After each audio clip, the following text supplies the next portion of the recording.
Gəncə Daşkəsən və Qazax Tovuz iqtisadi rayonlarında mövcud olmayan faydalı qazıntının şərti işarəsini müəyyən edin. İlk növbədə baxaq. Burada gördüyümüz kimi qızıl ehtiyatı verilib. Qızıl Gəncə Daşkəsən bölgəsindəki əsasən Gədəbəy rayonu ərazisində var deyə və bu variant artıq mövcud olan ehtiyatlar sırasına daxildir. Bunu seçə bilərik.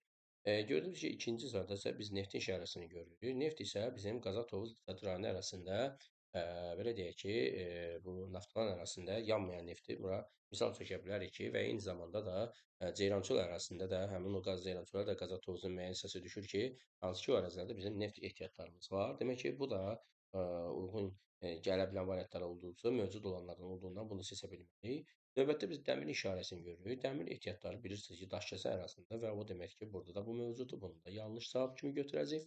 Növbəti bəndlərdə isə bizim artıq burada bir molibden ehtiyatlarımız və bir də mis ehtiyatlarımız. Mis ehtiyatı bildiyimiz kimi Gədəbəy ərazisində zəngindir və bu deməkdir ki, bu ərazidə də rast gəlindiyindən və molibden ehtiyatları əsasən Azərbaycanın Naxçıvan bölgəsində Ordubad ərazisində yayılıb ki, və bu deməkdir ki, bu uyğun olmayan bənddir. Demək ki, mövcud olmayan bənd işarələdiyimiz kimi molibden yatağı olacaqdır.